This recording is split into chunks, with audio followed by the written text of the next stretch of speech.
Bom dia, pessoal, tudo bem? Espero que todos estejam bem e com saúde. Bom, hoje a gente vai falar, né, sobre. A gente passou do grupo das algas, a gente terminou o grupo das algas, né? Os principais grupos, e a gente agora vai entrar no grupo das briófitas. As briófitas são consideradas plantas de transição. É um grupo que não pode, ele não é totalmente terrestre nem totalmente aquático, tá? As briófitas, brio significa musgo e fíton significa planta, tá? Elas também são denominadas de plantas anfíbias, exatamente porque elas precisam da água para poder se reproduzir, assim como os anfíbios, né? Então foi feita uma analogia entre as plantas, entre as briófitas e os anfíbios, e deram esse nome para as briófitas, chamando-as de plantas anfíbias. Mas na verdade são plantas de transição entre um ambiente completamente aquático, onde as algas estavam submersas, né? E um ambiente agora um pouco diferente, que é o ambiente terrestre. Então elas vão ter que ter algumas adaptações para que elas possam ficar nesse meio, tá? As briófitas, elas possuem 3 ordens: as hepáticas, os antóceros e os musgos. E aí eu vou contar essa historinha para vocês aí ao longo das aulas. Então aqui tem uma figura bem didática, só para que vocês entendam esse processo, como foi, né? Das briófitas vindo das algas verdes, provavelmente das clorófitas, tá? E aí partindo para ela ficou, olha a figura como está num processo de transição, né? Por isso que tem essa linha pontilhada, então processo de transição, para então depois vir as pteridófitas com um grupo bem, que a gente vai ver mais para frente, com um grupo mais primitivo, que são os licopódios, e o restante das pteridófitas, né? As que são fósseis, e depois as gímeno e anjos saindo, né? Ao mesmo tempo, se ramificando aí, se derivando. Tá certo? E aí os grupos de gimnospermas, né? E as angiospermas, que são plantas com flor, com semente, com fruto, são os grupos mais complexos, mais completos, tá? Então veja, essa figura, ela é super didática, só para que vocês possam entender essa movimentação filogenética, tá certo? Então acredita-se que as plantas terrestres, elas tenham surgido na era paleozoica, olha aí o negócio das eras geológicas que a gente falou na semana passada, originadas a partir de ancestrais aquáticos, óbvio. Então, provavelmente, como elas carregam uma reprodução ainda muito ligada ao ambiente aquático, então é possível que os seus ancestrais sejam aquáticos, e a gente sabe que são, e são as plantas, são as clorofícias, né? São todas as clorofícias? Não, gente.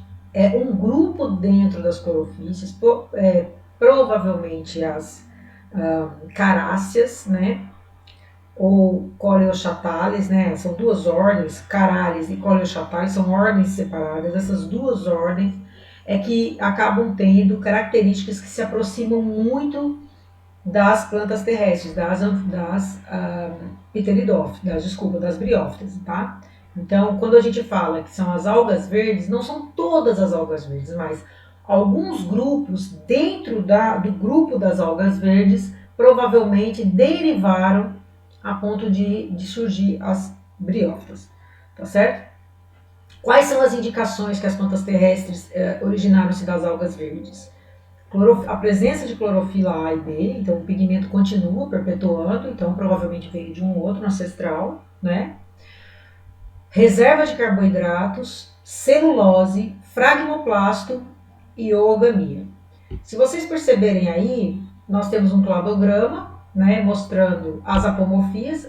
Se fosse na nossa aula presencial, esse cladograma estaria maior, né, porque a gente estaria usando o data show, então ele estaria bem mais amplo e vocês conseguiriam ver quais são essas apomorfias, tá? Para que eu deixasse essa figura mais ampla, eu teria que, então, enfim, não aparecer aqui para vocês, aqui do ladinho do programa, dando aula, tá?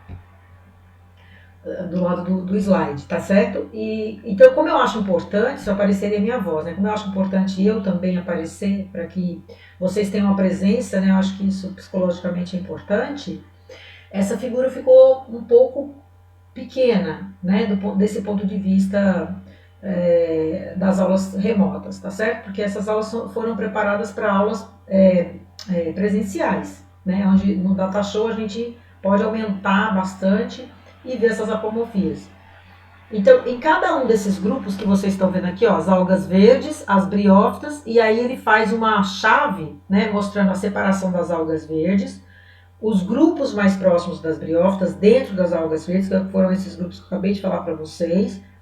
Embaixo vocês têm as novidades evolutivas que foram surgindo graças a pressões do meio, a gente já conversou sobre isso, então a Terra passava por diversas transformações, continua passando por diversas transformações, né?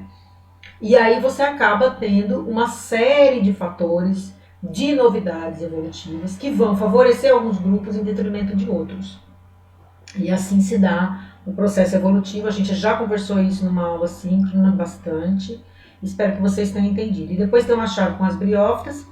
E tem uma outra chave que pega as briófitas e aí já as pteridófitas, as plantas terrestres, mostrando, chamando-as de embriófitas, tá? Que a gente vai falar um pouquinho desses termos mais para frente, tá? Então, só mostrando essa relação, então, a partir de briófitas são plantas avasculares, mas eu já falo em planta, eu já não falo mais algas como eu me refiro em algas, o corpo de algas eu me refiro como talos, né? Então, as briófitas elas já vão ter algumas novidades interessantes, bem diferentes, até porque se vocês pararem para pensar, o ambiente aquático é completamente diferente do ambiente terrestre, também a gente já falou sobre isso várias vezes em algas, então o ambiente aquático, a planta, desculpa, a alga, sempre eu me refiro às algas como planta, tá errado, tá gente? Mas acaba que toda hora a gente fala isso, né? Mas as algas, elas, dentro do ambiente aquático, elas não precisam ter raízes, né? Tem aqueles apressórios, alguns grupos apresentam aqueles apressórios que a gente já mostrou nas aulas, né? Que na verdade eles servem apenas para fixar aquela alga num determinado substrato, não para sugar nenhum produto da água, nenhum produto inorgânico, né? Nada disso. Elas fazem fotossíntese pelo talo delas, né?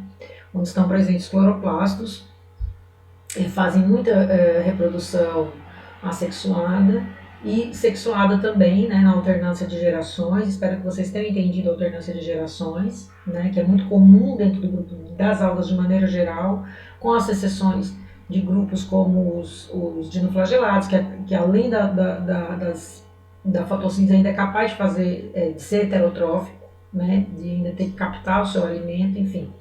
Então são peculiaridades dos grupos que vocês precisam estar atentos aí, porque o termo alga ele não tem uma conotação taxonômica. Então grupos que se assemelham, que têm comportamentos e características parecidas, foram colocados nesse grupo de algas. Então é por isso que esse grupo sempre está se modificando e é normal que isso aconteça. E isso ainda vai acontecer muito conforme os estudos forem avançando também. A gente já falou sobre isso várias vezes, né? Conforme os estudos e as tecnologias vão se aprofundando, vão melhorando, é comum que esses grupos se reorganizem dentro da classificação que a gente vai dando ao longo do tempo, porque a gente precisa classificar, não é porque a gente gosta de decorar, de nada disso, é porque existe uma diversidade muito grande de organismos e nós, biólogos, precisamos classificar até para ficar mais fácil o entendimento e os estudos. Tá certo? Então, tudo baseado no parentesco filogenético. Isso daí, essa figura me mostra que as briófitas são avasculares, continuam sendo avasculares, assim como as algas eram avasculares. A gente só vai ter vascularização, xilema e floema, mesmo que rudimentar, mesmo que primitivo, em pteridófitas. Mas existe um ensaio já das briófitas, né, em ter um sistema vascular, porque como elas estão no ambiente terrestre, elas vão ter mais perda de água. Né? Então, essa dependência da água ainda continua. Como eu já falei para vocês, a evolução das plantas é, antes de qualquer coisa, uma evolução hídrica. né? De eu conseguir sair de tão próximo de um ambiente aquático e me distanciar de um ambiente aquático, como as plantas da caatinga, que também eu já comentei em outros vídeos, em outras aulas, que são plantas extremamente adaptadas a ambientes com déficit hídrico imenso, como existe na caatinga. Então, como é que essas plantas, elas também vieram de um ancestral comum, elas também vieram de algas, aquáticas, né, totalmente aquáticas. Então, como é que essas plantas, né, conseguem sobreviver em um ambiente hostil com tão pouca água? Elas também possuem adaptações para que essa água fique dentro delas, né? É o caso dos cactos, né? A modificação da folha em espinho para diminuir a superfície de contato, ela perder menos água, o fechamento dos estômagos, quer dizer, uma série de adaptações para que essas plantas consigam sobreviver aqui onde exatamente onde nós estamos, aqui no sertão de Pernambuco, né? Que é o bioma que prevalece, que existe aqui, é o bioma caatinga, né?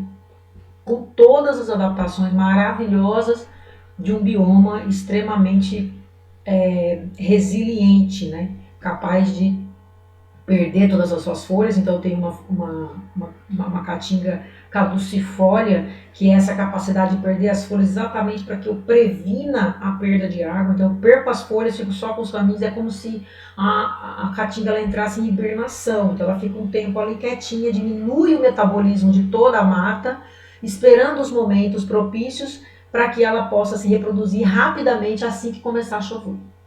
Então isso é muito fantástico, né? É um período de reprodução muito rápida para que ela possa se restabelecer e fica nesse movimento, né, de restabelecimento e tal, e nunca desaparecer. Ela consegue sobreviver a essas intempéries de um ambiente específico que é o sertão, né? Que aqui vocês também já sabem que a gente tem toda uma característica em função exatamente dos ventos, né? Da posição que nós ocupamos no globo terrestre. Então tem uma série de fatores para a formação dos diferentes biomas que a gente tem. Tanto os biomas locais, que a gente chama, né, como os biomas mundiais. Então, nós temos biomas locais, né, Mata Atlântica, Cerrado, Amazônia, Caatinga, etc., Pampa, né? Então nós temos os biomas locais e temos também os biomas mundiais. Eu também mostrei para vocês isso em alguns slides em aulas passadas. É bom, por isso que essa disciplina a gente tem que às vezes rever aulas passadas, porque naquelas aulas eu precisava falar sobre isso, mas muitas vezes a gente ainda não estava com o assunto tão claro na nossa visão para poder fazer os links ideais, né? Para que a gente pudesse ter esse raciocínio. Então essa figura, gente, realmente aparece várias apomorfias e talvez tenha ficado um pouco pequeno, mas vocês podem me pedir esse material e eu posso passar esse material para vocês sem problema nenhum, para que vocês possam olhar e ver quais foram essas milhões de apomorfias que foram surgindo. Então não uma apomorfia que surgiu, não, são várias apomorfias. E como é que sabe quais foram as apomorfias? Por causa de estudos filogenéticos, né? Para que eu possa saber quais foram as novidades que foram surgindo ao longo do tempo nesses grupos que foram fazendo com que eles fossem caminhando, né, caminhando no sentido figurado para o ambiente terrestre, para uma independência da água. Bom, adaptações. Sempre que a gente fala de qualquer coisa em evolução, a gente está falando em adaptação. Sempre. Isso daí precisa estar na mente de vocês, tá? Adaptação das plantas ao ambiente terrestre. Então, no caso dessas plantas, a gente teve uma redução da perda de água por evaporação. Como? Com o aparecimento de uma camada chamada cutícula. E não é à toa que essa camada chama cutícula, igual a cutícula que a gente tem no dedo, né? Nas nossas unhas. Por que a gente tem cutícula? Para proteção. Tanto que em alguns lugares, né, não é permitido que mulheres retirem as cutículas do dedo. Na Europa você não pode ir numa manicure e ela retirar as cutículas, somente afastar. Por quê? Porque quando você tira a cutícula, você tira a proteção da unha. E muitas vezes, né, o machucado, e tirando essa proteção, você vai mexer na terra, vai, né, mexer em vários lugares, você acaba se contaminando, porque acaba sendo uma porta de entrada para bactérias, fungos e etc. Então a cutícula é realmente uma camada de proteção. Nas plantas não é diferente, essa camada de cutícula foi preciso ocorrer. Se vocês olharem essa figura, é uma figura, a primeira é um corte histológico, né, de anatomia, da folha, mostrando a epiderme, que é a primeira camada de célula, e sobre a epiderme há a presença da cutícula, que é exatamente uma cera, né, lipídica mesmo, que impede que a água saia. Olha que interessante, né? O sistema de comunicação com o ambiente externo, os poros, né, que na verdade ele foi ao longo são os estômatos, tá? Que são câmaras aeríferas, tá bom? Que controla o fluxo de gases e o fluxo hídrico das plantas. Então, na folha das plantas, de maneira geral, todas as plantas, nós temos uma estrutura chamada estômatos, tá? Que é essa figura que vocês estão vendo aí. Fica lá na epiderme, ok? Do lado esquerdo vocês estão vendo aí uma figura de uma folha com os esporos, com os estômatos lá em cima, e do lado você está vendo uma figura de um microscópio eletrônico, o estômato bem definido. Então o estômato é um buraquinho, tá certo? Por onde vai haver a troca gasosa, ok? E também é por onde a planta perde água. Porque quando a gente respira, a gente também perde água. Entenderam? Então, a planta também não é diferente. Inclusive, existe uma aula prática que a gente pode fazer que você consegue perceber muito a presença do estômato, né? Para você provar a presença do estômago. Você pega um saquinho plástico, coloca sobre uma folha de uma árvore mesmo, tem um galho lá com as folhas. Você vai lá, coloca no saquinho plástico e prende o saquinho plástico e deixa lá por alguns minutos ou algumas horas, na verdade, né? Principalmente no horário mais quente do dia, que é mais ou menos meio-dia. E aí, depois de um tempo, você vai lá recolher, aquele saquinho está todo cheio de gotículas de água que ficaram ali retidas, mas que se não tivesse o saquinho, ela teria sido evaporada. Exatamente, então, é por onde elas perdem. Na caatinga, existe uma adaptação dessa estrutura para que essas plantas não percam água. No meio-dia, esses estômatos se fecham. Se você colocar esse saquinho em plantas da caatinga meio-dia, você não vai ver uma gota de água. Ela fecha exatamente porque ela não pode perder água. Ela já está num ambiente hostil. Já está num ambiente com déficit hídrico, então ela não pode mais perder água. Então, o estômato é uma estrutura extremamente importante. Mas, então, professor, para que serve o estômago? Para a troca gasosa. Precisa haver a troca gasosa, oxigênio e gás carbônico, né? Então, eu preciso que exista o estômago, mas ele precisa ter mecanismos de abrir e de fechar, e ele tem, né? A depender da época do dia, do horário do dia, para que ele possa fazer com que a planta não perca água e fique com déficit de água. Tá certo? Mas é uma estrutura que é uma apomorfia. Tanto a cutícula como o estômato é uma das apomorfias que surgiram e que não existiam em algas. Então vamos fazendo as anotações de vocês aí do lado para ver quais são as apomorfias de algas para briófitas e depois de briófitas para pteridófitas. Eu aconselho que vocês vão fazendo uma listagem dessas apomorfias para que depois vocês consigam fazer essa relação nas nossas avaliações. Outro sistema de adaptação foi o sistema de absorção de água e nutrientes. Vejam que lá em algas eu falava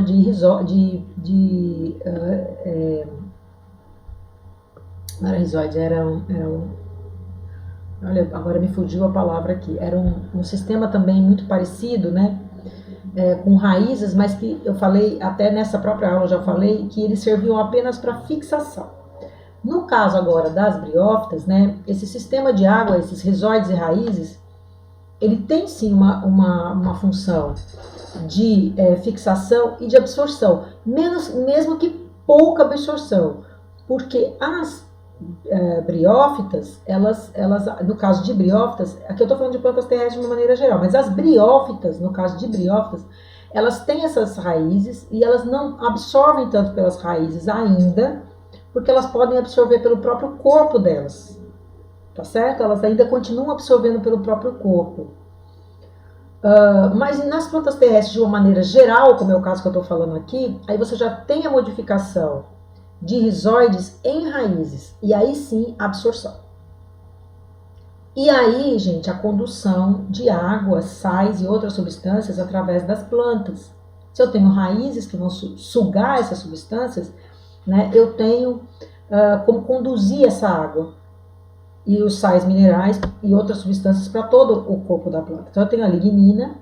Essa lignina é uma substância que surgiu depois. Então ela é uma novidade evolutiva, tá? Ela se deposita nas paredes das células, essa substância, e ela é responsável tanto pela condução de água e sais minerais, como pela sustentação da planta. Então, plantas que tem, que a gente vê, né, essas angiospermas com um tronco muito grosso, sustentando, porque essa sustentação é importante, porque se elas saíram da água e vieram para o ambiente terrestre, elas precisavam ter essa sustentação para elas não, na hora que tivesse um vento, alguma intempérie, ela não sucumbisse, né? Então, foi muito importante a presença e o aparecimento da lignina. E aí sim, né, o sistema para garantir o sucesso reprodutivo das plantas terrestres, considerado mais primitivas, dependentes ainda da água para fecundação. A independência completa da água no meio externo, ela vai ser atingida apenas em parte das gimnospermas e nas angiospermas, em parte. Veja que eu já falei isso em outras aulas, que é uma evolução hídrica, né, mas que mesmo as angiospermas dependem de água também, né? Surgiram adaptações para proteção contra o estresse do ambiente aéreo, passando os elementos reprodutivos a serem protegidos por um envoltório de células vegetativas. Então, obviamente que o sistema reprodutivo teve que também ter uma proteção. Ele não podia ficar aberto agora, né? No ambiente terrestre, ele pode ser predado, pode dar uma praga, pode, né, uma série de coisas. Então, ele também teve que ter um envoltório de células vegetativas. Então, essas características que eu falei são todas a conquista do ambiente terrestre pelas plantas, de maneira geral. Agora a gente vai falar das características das briófitas, tá bom? Bom, então o termo genérico que designa um grupo de plantas. Então, briófitas, quando eu falo, é um grupo genérico, né, um nome genérico, e ela é dividida nessas três ordens: musgos, antóceros e hepáticas. São eucariontes pluricelulares, onde apenas os elementos reprodutivos são unicelulares, ok? São plantas desprovidas ainda de raízes, mas elas vão ter rizóides. São desprovidas de caule, mas vão ter cauloide. E são desprovidas de folhas verdadeiras, mas vão ter filóides, tá? Porque existe todo um processo para chegar numa folha, todo um processo para chegar num caule, todo um processo para chegar numa raiz verdadeira, tá? Que a gente já vai ver depois em Pteridófita muito mais desenvolvido e depois em Angiosperma completamente desenvolvido.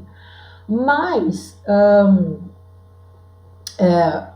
para que chegue àquele ponto da gente ver como são as raízes hoje de uma Angiospermas, então, elas tiveram que passar por um processo. Então, elas tiveram, assim, raízes, mas rizóides. E também, como os apressórios, lembrei da palavra que eu estava esquecendo, como os apressórios. Então, assim, é a mesma estrutura.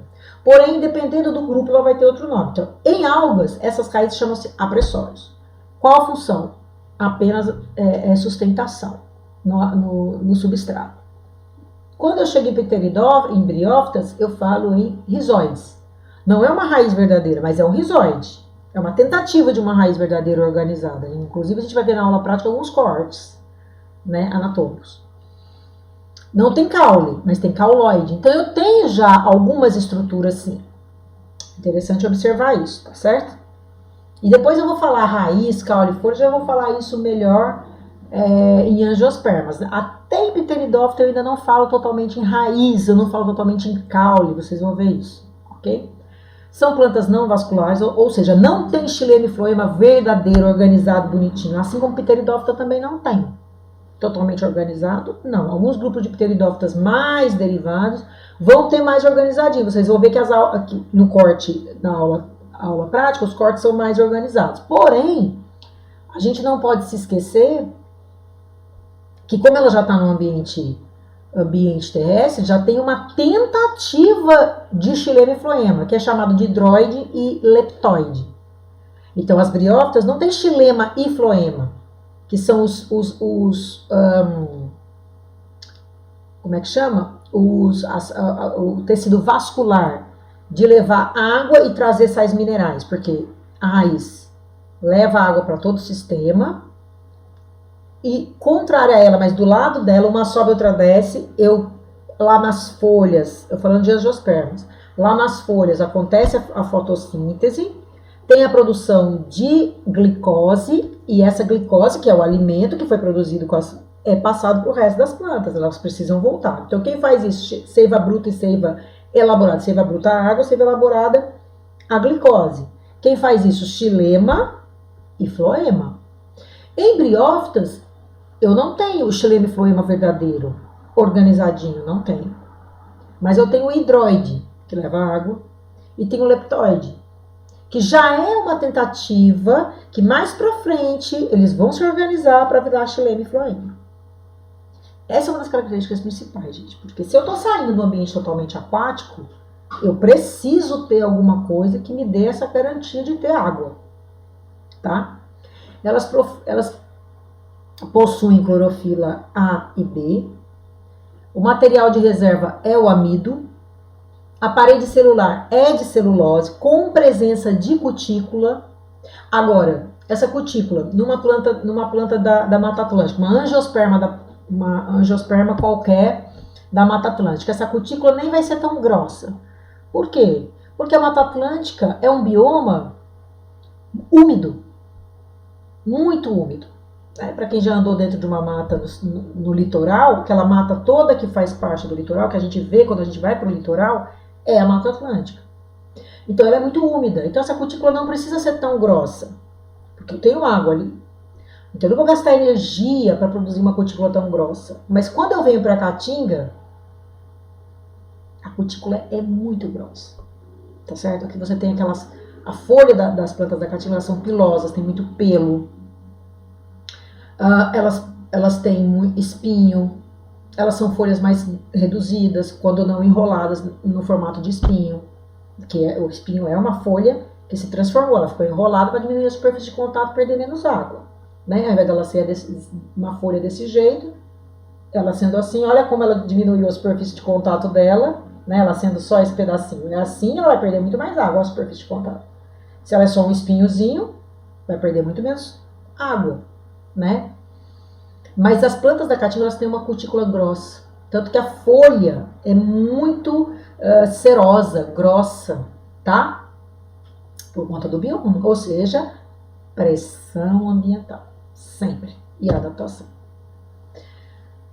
Elas também possuem alternância de gerações, ou seja, vai ter uma fase do ciclo reprodutivo das briófitas que é assexuado, formação de esporófitos. Então eu vou ter que ter um esporófito que vai produzir esporos. E eu tenho uma fase que é produção de gametas, que é produzido no gametófito, tá? Já estou falando da estrutura delas, que produz gametas. Então eu tenho alternância de gerações. Eu tenho uma fase que ela é espórica, assexuada, e eu tenho uma fase que ela é gamética, tá certo? Sexuada. Então, quando eu tenho alternância de gerações, eu chamo esse tipo de ciclo diplobionte heteromórfico. O que é diplobionte heteromórfico? Diplobionte, porque eu tenho uma fase sexuada e assexuada, então diplobionte. Se fosse aplonte, é quando eu só tenho um tipo. Diplobionte, eu tenho os dois. E heteromórfica é porque eu tenho a morfologia para cada um desses dois tipos diferente. Olhem aí na figura, tá? Eu tenho um esporófito, eu tenho um gametófito, que ele é independente nutricionalmente do esporófito. O gametófito ele parece um monte de folhinha assim que vocês estão vendo aí, mas não é folha, é filoides que a gente fala. Tem uma raiz que parece, né, um apressório, mas já é um rizoide, né? E preso ao gametófito tem essa haste, que é o esporófito, que fica preso no gametófito. O gametófito, ele é independente nutricionalmente. Ele não é verde. Ele que faz fotossíntese. Na verdade, é ele que vai alimentar o esporófito. O gametófito faz a fotossíntese e alimenta o esporófito. Ok? O gametófito, ele é N, e o esporófito, ele é 2 N's. Haploide, gametófito feminino, N, esporófito 2N, diploide, tá? Então, o esporófito é sempre dependente do gametófito. Quando a gente chegar em pteridófito, eu já estou adiantando, para que vocês já vão fazendo o raciocínio de vocês. Essa relação de dependência se inverte. O gametófito ele é bem pequenininho, o esporófito é grande. O que a gente vê nas samambaias, por exemplo, é o esporófito. Tanto que quando você vira a folha da samambaia, tem um monte de bolinha pretinha. Essas bolinhas pretinhas são os soros, são os esporos.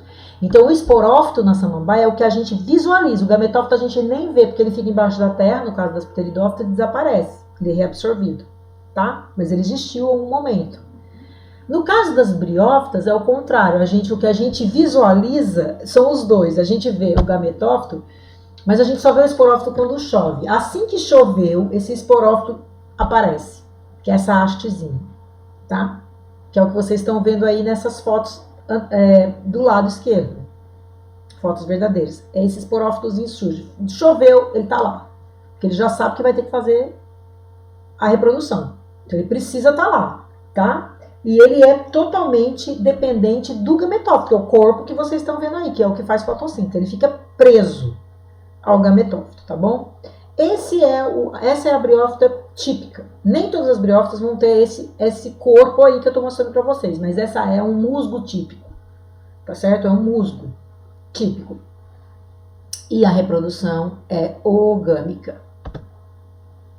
Então, olha só, eu tenho gametófitos que são de diferentes tipos, e aí vai depender do que a gente está falando, né? De que grupo a gente está falando, né? Não tem 3 ordens?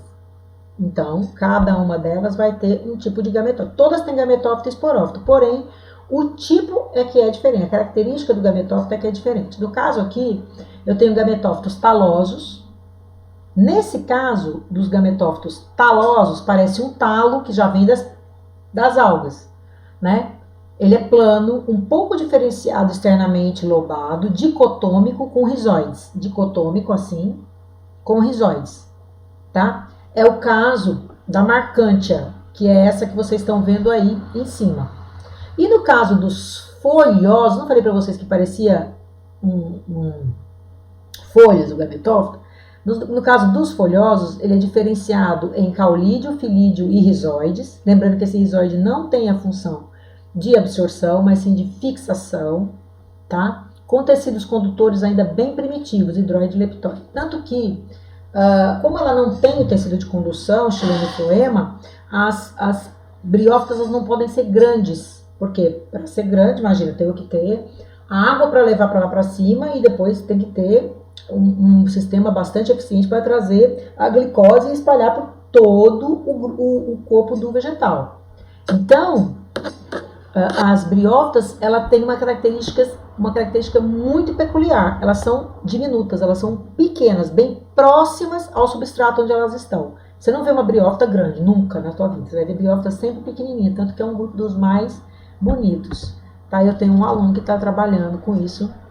Ele está trabalhando com taxonomia, se apaixonou por briófitas e trabalha com taxonomia e eu que oriento ele, tá? Juntamente com um professor de outra universidade do Piauí.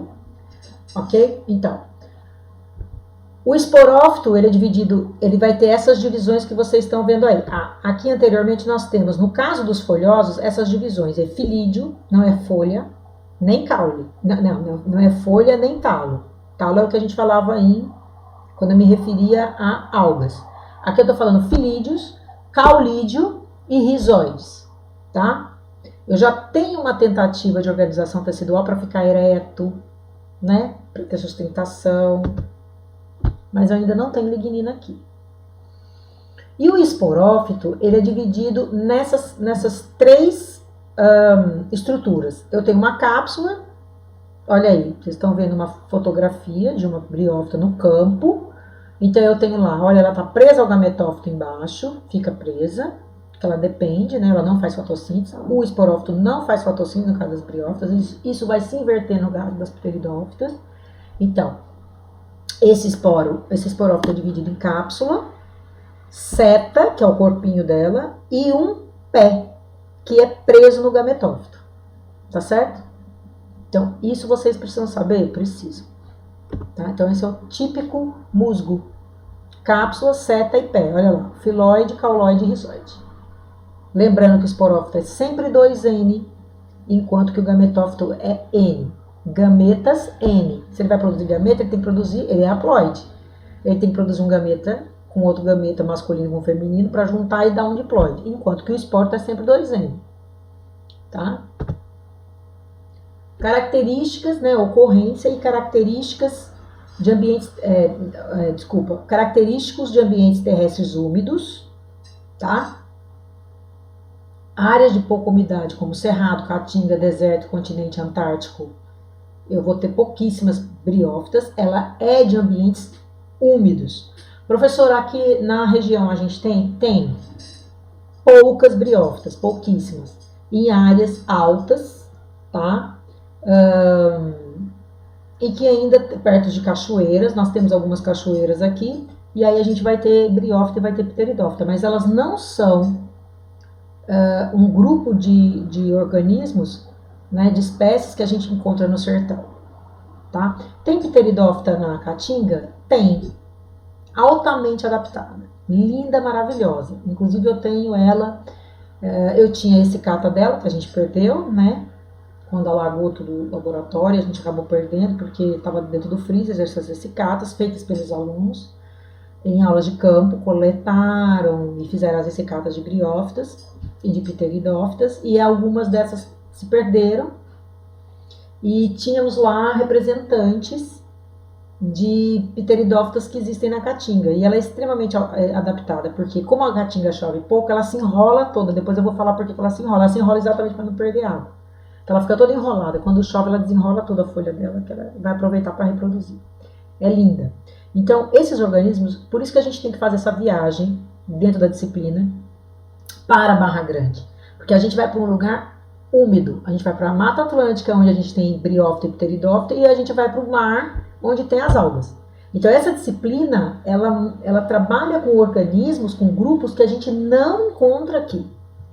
Né? Porque a gente for para cá, tinha que encontrar uma ou outra pteridófita, acho que pouquíssimos, né? Pouquíssimos grupos de pteridófitas.